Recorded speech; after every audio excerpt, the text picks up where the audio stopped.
If Nic Cage were on Saturday Night Live and trapped in a 2-hour-long sketch, it would be Trapped in Paradise.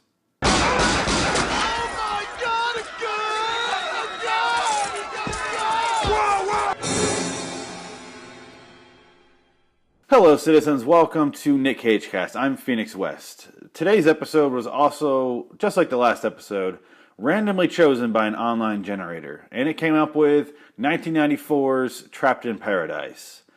Now, I have seen this movie several times, and I remember when it came out, and I really enjoyed it. I was 10 years old in 94, so imagine a young Phoenix West sitting there, pre-masturbatory Phoenix West, so he didn't understand what was happening. And it didn't matter in this movie because it's so fucking wholesome. So just imagine a 10-year-old me watching this movie and thinking it's hilarious for some reason. Well, times have changed. That was 22 years ago. I couldn't have thought this was less funny. I didn't laugh once during the entire movie. The only times I did laugh were the random scenes when Nic Cage would say things to them, to his brothers. And I was like, that's a weird line read. Why'd you do that? Other than that, didn't laugh. I don't think I laughed once, other than a couple moments where Nic Cage said something funny. But we'll get to that. So let's set up this movie. In 1994, Nic Cage did 3 movies. He was just doing too much. He had this, It Could Happen to You, and Guarding Tess. And that's a busy year. Those are 3 pretty low-budget movies, 3 small, contained movies. So they're not overblown productions or anything. He probably spaced it out a little better than he did in post years. Because he had 3 movies in 1993. He had 3 movies in 1994. And then he only did 2 in 95. And then after that he did 1 or 2 every year. So maybe he learned from this year not to do 3 movies. And all 3 of those movies that he did in 94 kind of have the same slow pace to them. All 3 of them. This is probably the worst of the 3 between Trapped in Paradise, Guarding Tess, and It Can Happen to You. This is probably the worst of the 3. And it's not really his fault. It's not.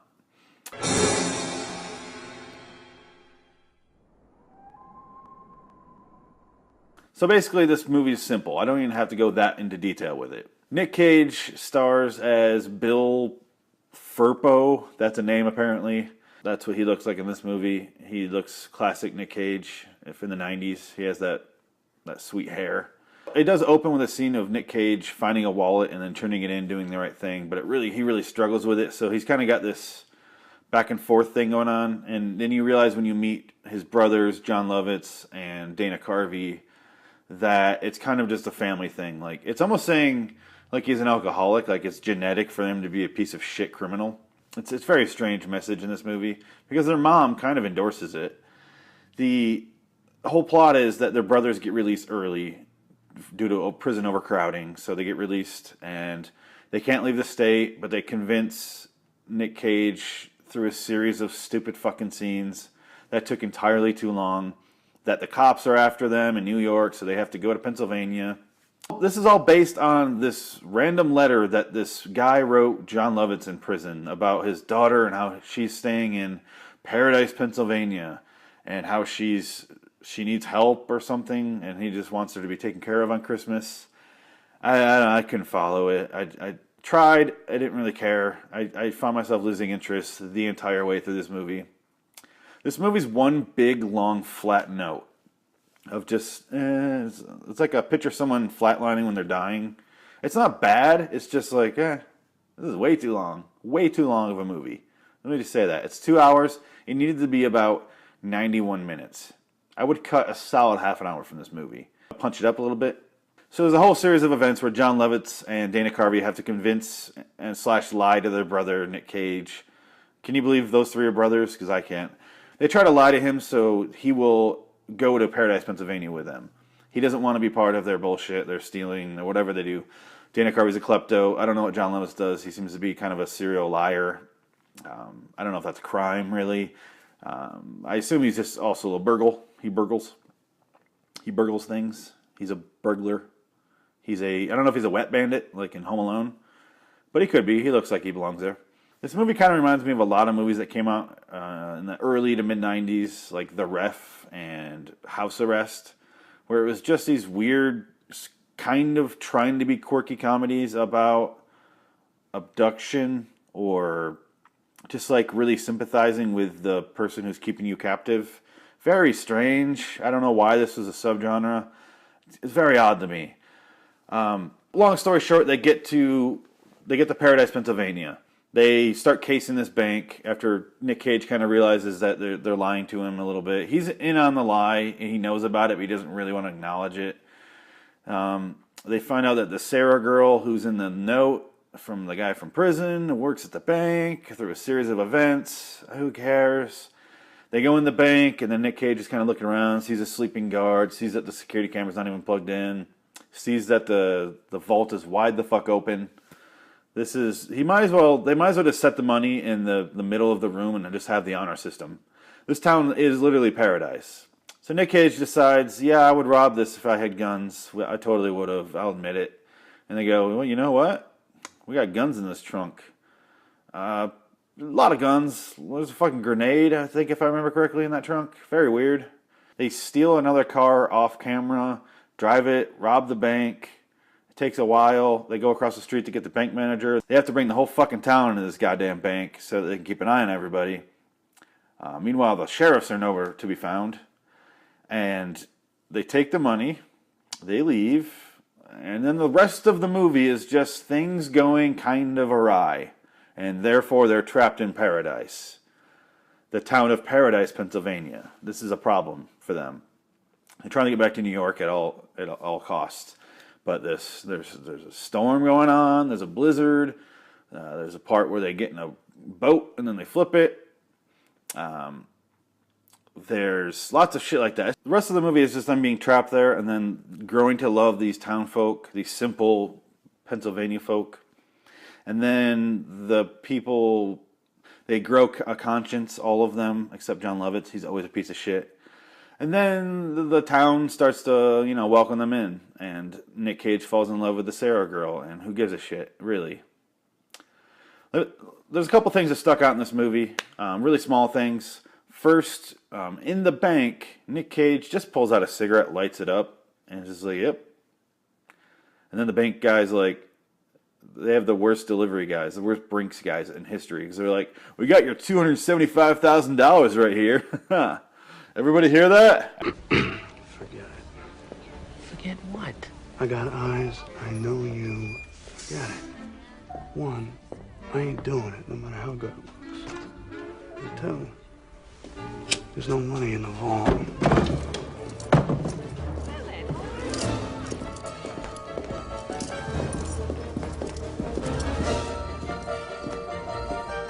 And what have we here? $275,000. Would you mind signing here, Mr. Anderson?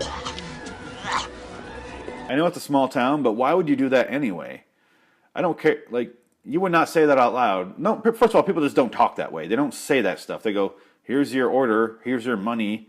They don't get that specific with it. There's paperwork that you have to sign that says exactly how much is there. This town isn't that good that it's all in the honor system. That's just bad for your taxes if you're this business that delivers the money. Terrible idea. I don't want to go down that road. And taxes, okay? We don't want to cross that stream. That was a reference to this movie, by the way. Fucking terrible river scene in this movie. Mikey!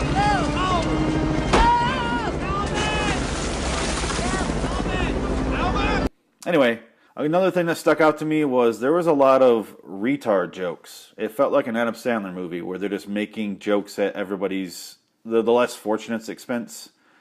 I can't even keep track of how many retarded characters there were. And I say that quite literally retarded. Is that once released from this prison, I, much like my reptilian brother, shall take wing and fly high above my problems. Ah! Ah! What happened? I fell, Dad. Oh, you're hurt? I'm all right, Dad. Merlin's fine. Merlin's fine. I'm real sorry, I just that he rode right out in front of us. I didn't know what to do. Is he retarded? Come here a second. Look. My boy's a little slow, you understand? I'm sure it wasn't your fault. Which way do you think the mouse is headed? Start with the cheese and work backwards. Would you quit hovering around me like bad news? What do you want me to do? Bag this stuff. All of it? No, just what you haven't become emotionally attached to. Oh, Christ, on a crooked crutch. Get out of the way. Spilling out 3. Spilling out 3. What the hell are you talking Spilling out 3. Spilling out 3. Spilling aisle 3. Spill on aisle 3, and then everyone was hustling sandals everywhere. And I didn't. Sit down. Right? There's a lot of those. It just keeps going and going, and you think they're done, and they keep doing it. It's mostly in the first half, but it was a shocking amount of them. And I don't mean them as in retards. I mean jokes about retarded people. Very insensitive for this movie. This is also the second Nic Cage movie out of the 3 I've done so far in this show that are about a heist. The Trust was about a heist. This is about a heist. And in both movies, the money gets returned to the bank or to the vault or wherever it came from. It gets returned. Weird, right? What are the odds that he's in 2 movies about the exact same thing? Just very different time periods for him. The quality varies a lot, too. A couple other scenes that stick out was when Dana Carvey gets rescued from the water. They, for some reason, drag him all the way into a house next to a fire to save his life. And I swear, when he was doing the chest compressions on him, this bitch was laughing.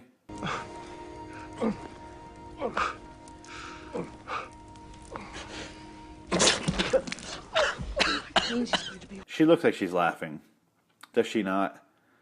What a soulless human being. And then she's a drunk, too. How about a little soup and brandy? Mix the 2 together? No, the brandy's for me. Oh. I think we lucked out with those kids. There's another scene where Nic Cage lights up a cigarette and in the bank, and I'm like, that looks so odd nowadays. It's just so weird to see that. I mean, I grew up with that sort of stuff, but I haven't seen that in 20-some years, so when you see that, it's like, whoa, that hits you hard. Then you realize, wow, smokers really have to go outside all the time now. And you just be able to light up wherever you were, but back in the day, you just smoke whatever. Can you imagine, like, being at work, let's say you work at a grocery store, and just like aisle 4, it's down here on the left, ma'am. Yeah, you're going to want to go down here. It's right before the little break there in the aisle. Right before the Campbell soup, yep. I just can't fucking imagine that. It's a weird world. The 90s. And their cars are all huge, too. That's always fun. I love seeing 90s movies. All the cars weren't this big back then. I think they just had a lot of big cars that they wanted to wreck. Because there's a couple wrecks for no fucking reason in this movie. Look at this. Look how intense this wreck gets here for no fucking reason. In the middle of this, barely a comedy movie. Where's he going?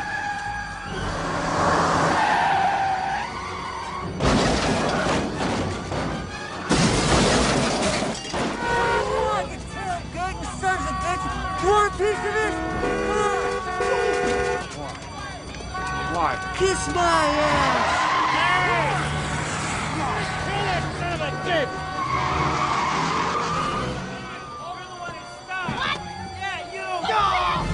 There's another huge subplot where the mafia guy who wrote the note to Jon Lovitz about his daughter, Sarah, he finds out that they stole his idea to rob this bank in Paradise where his daughter's staying, and he gets mad and he breaks out of prison and he gets out and he escapes prison in a scene that's not shown really, and then he kidnaps the brother's mom, and then she's basically the original Jennifer Tilly.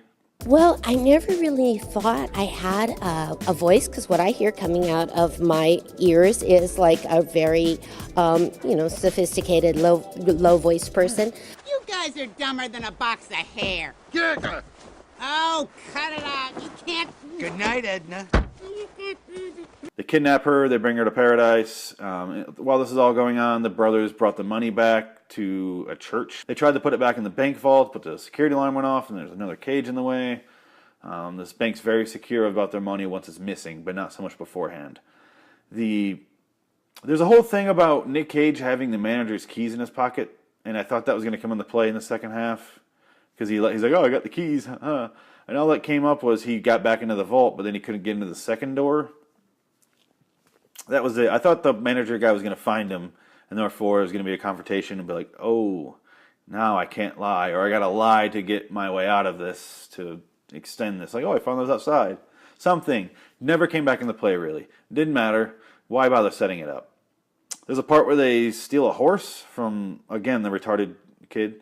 The horse is named Merlin. They escape on it. They flee from the police, the FBI, and they're like, we gotta get out of paradise on this fucking horse. And then they somehow do. The cops all crash their cars because movie. And they escape on a horse. They get off the horse, go to a guy's car, try to hitchhike, and then they turn around, and I'm like, that horse is gonna freeze to death. You gotta do something. They even mention it, and they go, fuck it. This movie's a series of them going, I shouldn't do this bad thing, but fuck it, right? That's what this movie should be called. Fuck it, right? The horse starts to fall into a lake you can't really see. I think it was water. Very strange scene. They go back. The horse looks like it's really, for real, legitimately dying. Oh, man. All right. All right. Hold on, Merlin. You're not gonna die. Come on, you're not gonna die. Sit down. All right, hold on. All right, keep coming. Get on the back. Push it. Come on.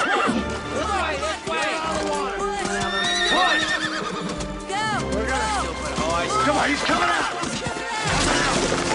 It doesn't look like they did any trick photography, no stunts. It looked like they just tried to drown a horse, and were like, hopefully our actors are fast enough to save this horse.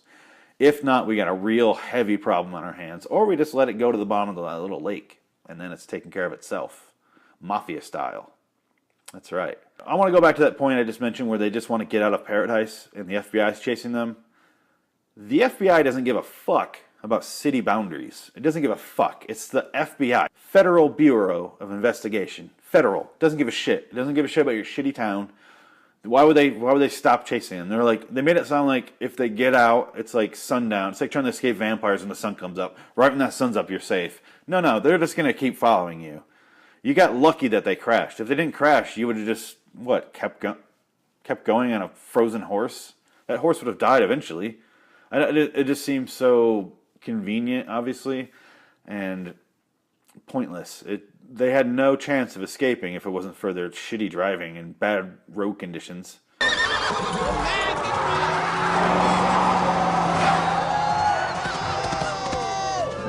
out. Jesus. Back up. We're going to lose it. So after all said and done, there's a whole bunch of different characters going after each other. There's the sheriffs who are trying to get the money back. Sheriffs who also run a shop that sold these three brothers ski masks. And then there are also sheriffs, like volunteers, I guess. And then so they're looking for the money because they know these brothers did it. Meanwhile, the brothers have already turned the money in. The mobsters are after them. They got the mom kidnapped. They all meet at the bank owner's house. Big series of events. The retarded kid saves them. They get arrested. All of them get arrested. And while they're getting arrested, I want to point this out. Is this not the Back to the Future music right here?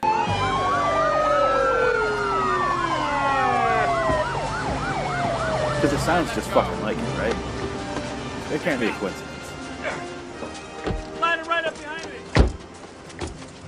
Come on, keep moving, keep moving. Hurry up. Come on, guys, let's go. Keep it moving. Hey, move it. Is Paradise, Pennsylvania, Twin Pines? After they're arrested, Sarah goes to the church and finds the note that they wrote, and it says, like, please return this money to the citizens of Paradise. Signed, the three wise men. And I was like, the three wise men rode a long way, gave Jesus gifts, and gave him gifts, I guess is what I'm trying to get to. These guys stole money from everybody and then gave them that exact amount of money back. So they're even. Minus the huge inconvenience of having the FBI, all their cars destroyed, saving them out of a lake. The bank owner gave them fucking clothes, put them up for the day, fed them. They're a huge inconvenience to this town. They are in no way the three wise men. If he means to say that they are wise now to their lives, They should say the three no longer ignorant men about their lives, about mistakes, bank robbery, burgling. I love saying that word, burgle. It's a good word. During this scene when they're at the bank owner's house, Jon Lovitz, a bunch of lies come out. The mom didn't really know about it because Jon Lovitz lied about the note written from the guy. He never wrote that note. Jon Lovitz wrote it. So at that point I was like, so is this Sarah, that guy's daughter still? Is she? Who is she? I don't get it. She must be his daughter still, right? Because he still comes after her, but they don't really have a moment where they're like father-daughter thing. They don't look at each other. He has her held hostage on the fucking couch with the rest of them. Who is... What? Why? Shut up and get inside. Well. Doesn't that figure? Get on my face, you psycho. Shut up and get... Ma! What? What are you doing here? I'm being held hostage on the night baby Jesus was born. What the hell does it look like? Have a scene where they connect. In a 2-hour fucking movie where you're spending so much time on bullshit, go ahead and show them connect. Because then later when he gets arrested again for escaping prison, not bank robbery somehow, Nic Cage goes, so do you talk to your dad? And she goes, not really. It's like, oh. Okay. Who fucking cares? Who fucking cares? I guess I just wanted to say goodbye. Glad. Did things work out between you and your dad? Well, I guess I got nothing to hide now, so... I don't know. Maybe there's hope for him. Good. It's my boss. I guess I better get going, right? Yeah. This movie should be called Who Fucking Cares? That would be my review of this movie. Who fucking cares? Not shitty, but who fucking cares? So I expected Nic Cage to steal the show in this one, but I was wrong. It wasn't Nic Cage that makes this movie watchable in the second half. It's Richard Jenkins. You might know him from Step Brothers or a ton of movies. He's in a ton of movies. Cabin in the Woods is one of my favorites. He steals this show. I don't think they gave him a script. They just went react to what you're hearing and however you would react. So it's a lot of him like stomping around and like, oh, go, nah, nah, nah, and he stammers a lot and he yells at people. What the hell's going on in this town, huh? What?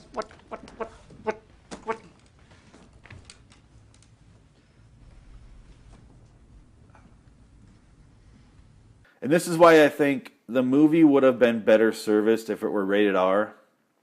At this length, it needed to be rated R because it had no edge to it. That's why it's just a big, like, flat note the whole way through. There's no peaks. This movie reminds me, this is going to sound really strange, of Jingle All The Way, minus all of those big set piece scenes, minus the Sinbad, minus the toy thing, minus the jetpack, minus all that shit. It's just Jingle All The Way without the fun. Jingle All The Way is a stupid movie. I get that. I'm not saying it's a great movie. I'm just saying it's more fun. This movie has nothing going for it. There's scenes where they could have went for a joke, but instead they went for Dana Carvey almost dying next to a fire while an old lady laughed. Very strange. I don't know why they made those choices. They either make it rated R or make it have really comedic scenes because you have two SNL veterans. Why aren't you making it funny? They aren't having any fun. The characters are boring. Jon Lovitz is just Jon Lovitz. Nothing against him. I like Jon Lovitz. But he really had nothing to do other than lie. Nic Cage has fun in the beginning, in the first half of the movie. The second half of the movie, he's just like about this Sarah girl, and he's about doing the right thing. And that's fine for the story. I get that. Dana Carvey is doing his Mickey Rourke from Rumblefish, which Nic Cage is also in. So I appreciate that. I really do. I like Mickey Rourke in Rumblefish. I just can't fucking hear him. He whispers in that entire movie. California is, yeah, it's very funny. It's even better than here. California's nice, huh?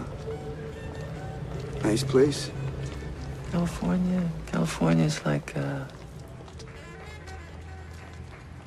California's like a beautiful wild girl on heroin.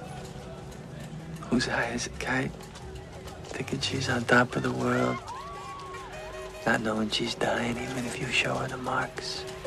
Where you can't fucking hear him or understand him, but it's amazing to watch somehow. So Dana Carvey kind of has like a dumbed down version of that. I like it. It's fine. That's all fine. But they had no jokes in this movie. In a movie that bills itself as a comedy, it actually works better as a drama. It's weird, and it's not serviceable as a drama in any stretch of the imagination. This movie doesn't work on so many levels, but it's not bad.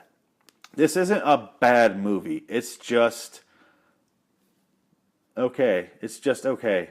It's not offensive, but that's actually worse. I would rather it be just bad. A movie is worse when it's boring than when it's bad. Because if it's bad, I get enjoyment out of that in some way. Like Demolition Man is kind of a stupid movie, but it's bad in a good way. This is just boring. I'll probably never watch it again. I just found nothing to enjoy in it. So let's talk about Nic Cage, guys. Nic Cage has a couple great scenes. I'm just gonna showcase them right now. You gotta read this, man. It'll make you cry. You two are on parole. You cannot leave the state. You're in my custody. You cannot go. So just quiet down, my little one, and call me Dad. Hey, Dad. Can we stop and get some ring-dings and milk? Ring-dings and milk? Ring-dings and milk. Oh, yeah. And then we can get some balloons. We can go to the puppet show. What are you, 2 years old? Get up against the wall! Get up against the wall! Freeze, goddammit! I'll shoot! Sergeant Dickman, off-duty Queens. What is your name, rookie? Birdie. I got the mayor up my ass on account of punks like you. So stop jacking off, get the car, and pick up this scum! Okay. Move! What I'd like to do is go back home. You know, Bill. Is this one of your elaborate schemes? Oh, no. I know how your mind works. You know exactly what you're doing. And the whole time, you stand there with this who me expression on your face! You're doing it right now. All right, get in the car. Just get in the car. Move!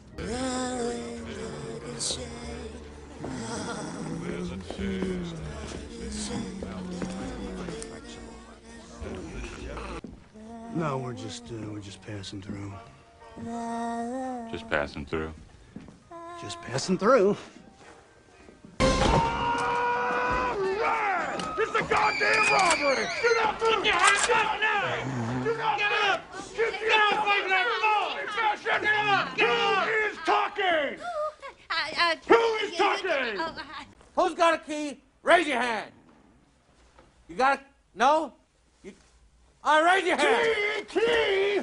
All right, you fashion queen. Who's got the key? My husband is the only one with the Key! My husband is the only one with a key, and I'm afraid he's out to lunch right now. Well, once you get back! I want to move, goddammit! It's a robbery! It's a robbery! It's a robbery! It's a robbery! I'm robbing a bank! But the bank was robbed this afternoon by 3 men. And on Christmas Eve? What's this world coming to? Oh my God! It's good! Whoa, whoa! All right, quit pressuring me, please! Yeah, I'm all right. Except... Sorry, put the table on that tab. No! Whoa! It just never ends with you.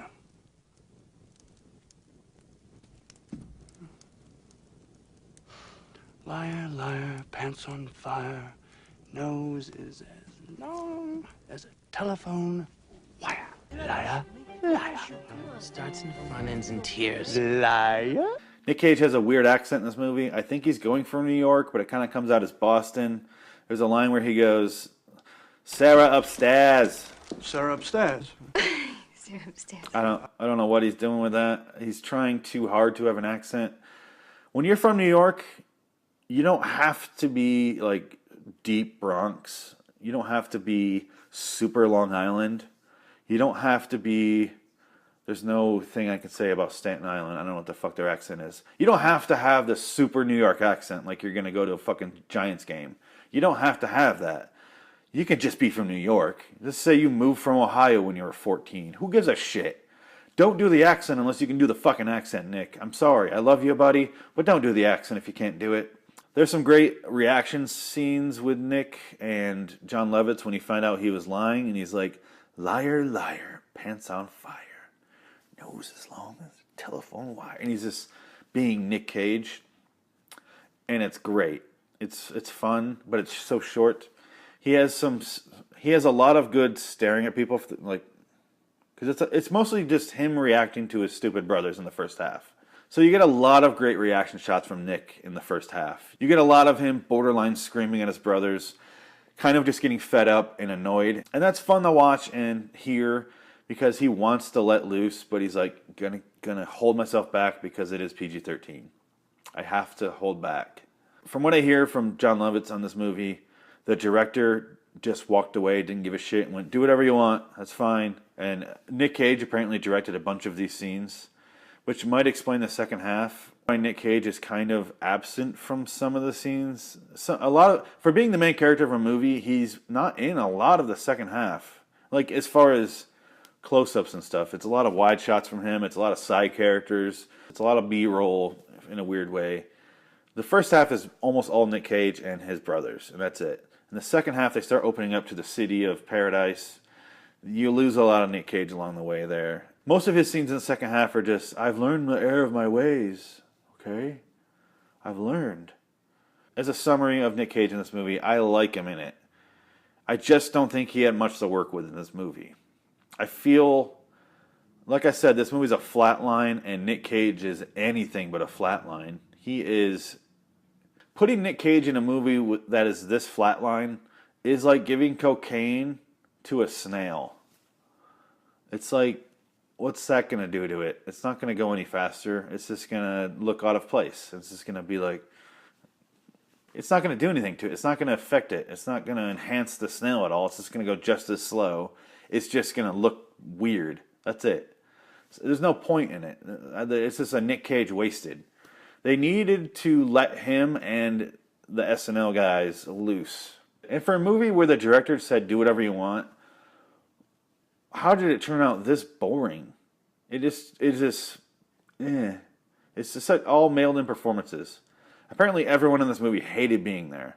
This movie would have really worked if they let Nic Cage, Dana Carvey, and Jon Lovitz do whatever the fuck they wanted. Just go, all right, you want to swear? Do whatever you want. Make up your own dialogue. Make it funny. Do whatever you want. You guys are funny. All three of these guys are funny. They are.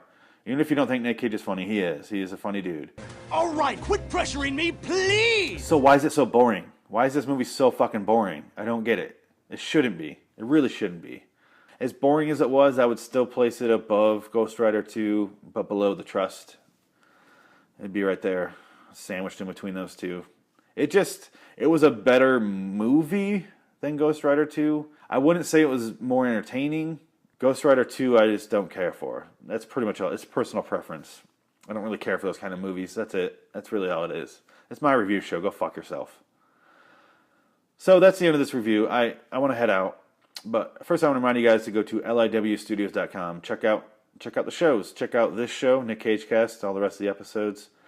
Shitty Movie Showdown's coming out. Americans going strong. And the other podcasts we got on there. We got Walking Dead review, Twilight Zone review, American Horror Story review. I got an improv show. There's a bunch of shit on there. Go check it out. liwstudios.com. Go check it out, guys.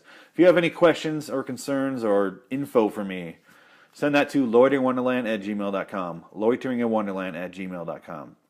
From the first episode, I got an email from the director's dad. Sent me a long email explaining about Nic Cage in that movie. Really helpful information. It explained a lot. I appreciate the movie even more now. So that was great to hear from you. I appreciate that if you're listening out there. So until next time, guys, I'm Phoenix West. So long, citizens. So long, Nic Cage. I wish I could see him respond to me. I love your show. So long, Phoenix.